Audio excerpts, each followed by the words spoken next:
We are about to start off week 6. It is Team Coast versus Cloud9. They are just completely demolishing Coast inside their base. We can finally say Cloud9 are actually back in form.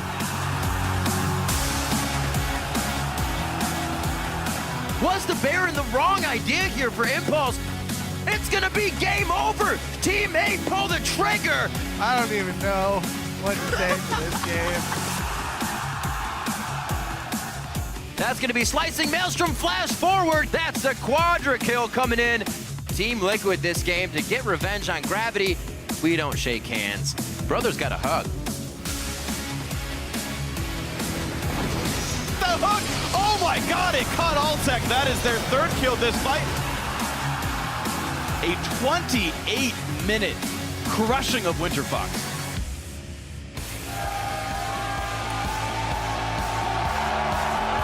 Welcome, Summoners, to the North American League Championship Series. We're coming to you live from our studio home here in Los Angeles, California. The fans are pumped up to see their favorite teams in action. Lots of energy in the building today. Here, Impaler and Sheep with some pep in their step.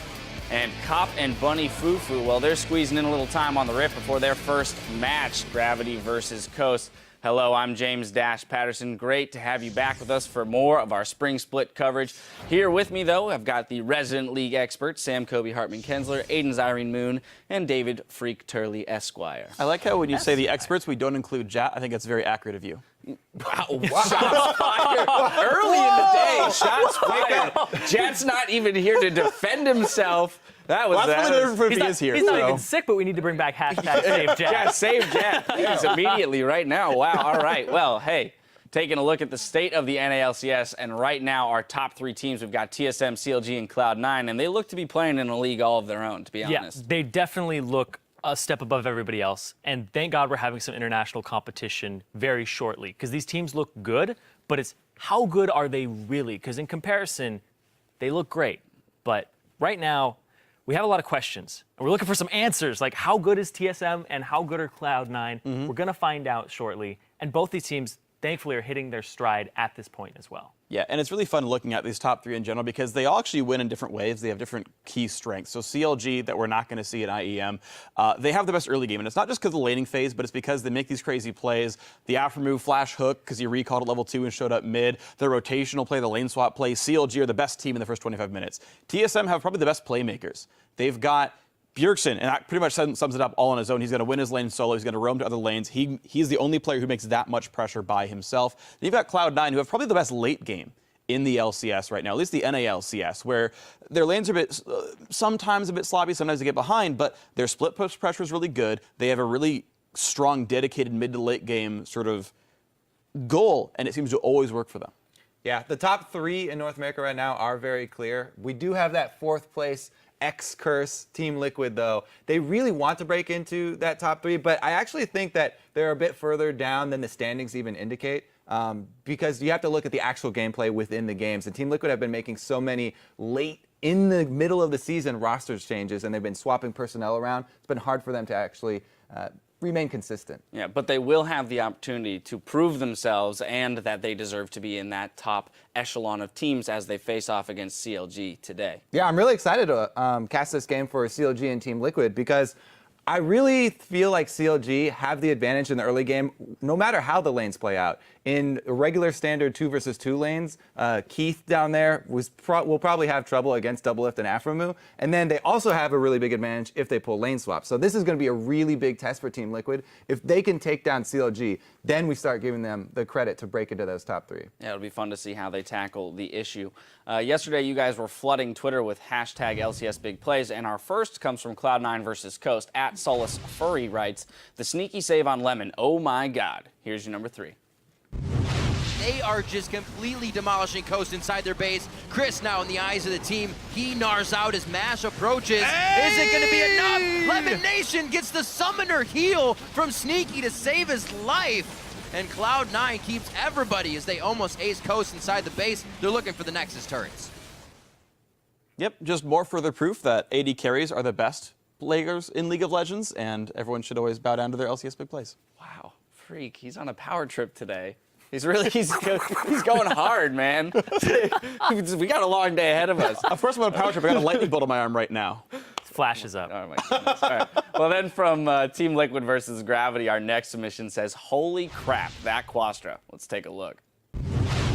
Quascan, he teleports in. That's going to be slicing. Maelstrom flash forward. Cop gets caught. That's going to be Keen as well. The barrier's on, but it's only going to last so long. The big one just missing on the end of Keen. It's going to be a few more shurikens to take him down. A triple kill, possibly a quadra coming in for Quas. He's going to be on Bunny Fufu. They're going to give it to him. That's the quadra kill coming in.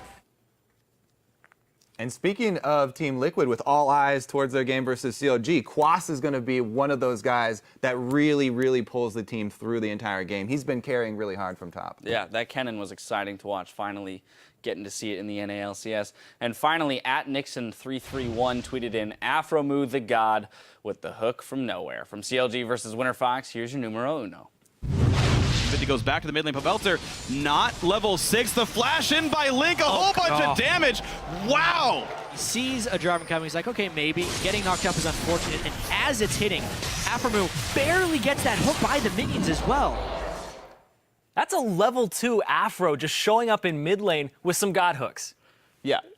I thought it was a flash from Link because I assumed, oh, it's a 2-on-2. He's going in. No, Afro's off the screen flashing in. That was all incredible. Pobelter just wanted to save his flash because it was only a gank from Jarvan, and then he has no window to make an escape at all, and he dies for that. Yeah, rather unfortunate that caused the game to go into just a wild spin out of control. Well, here's how things stand in the NA LCS. In first, we do have TSM, followed by CLG in second, and Cloud9 in third.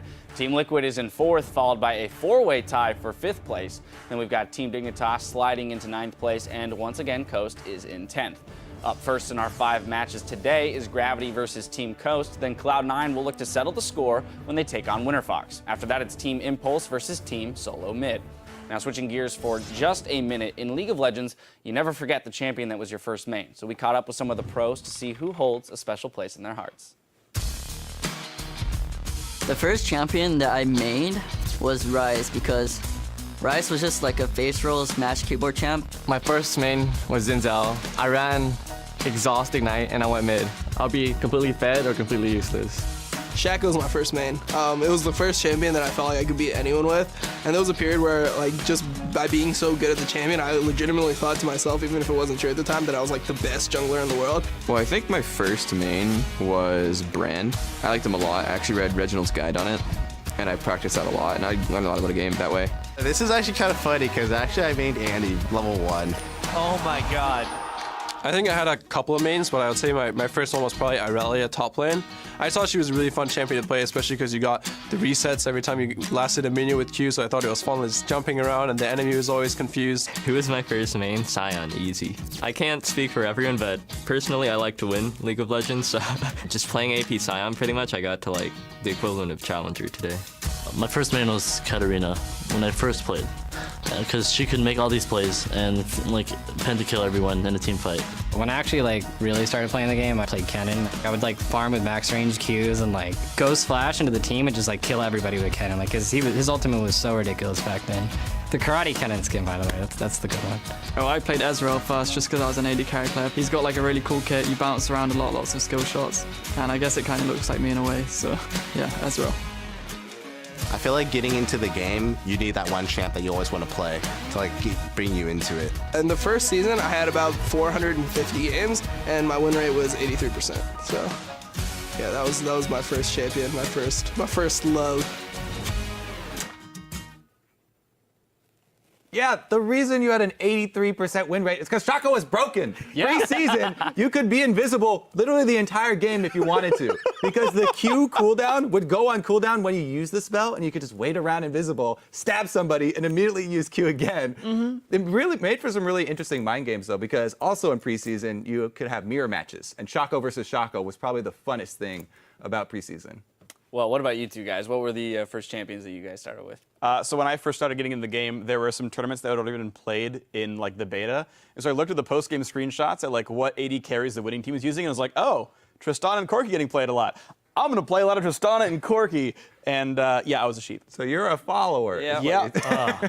I've recanted those ways, though, and I proudly played Callista after everyone else. Avant-garde freak. Oh, Yes. man. I picked up Evelyn because I came from World of Warcraft and I was a big rogue player and paladin player. And then I was like, this has no diminishing return on the stun. I could be invisible for a minute.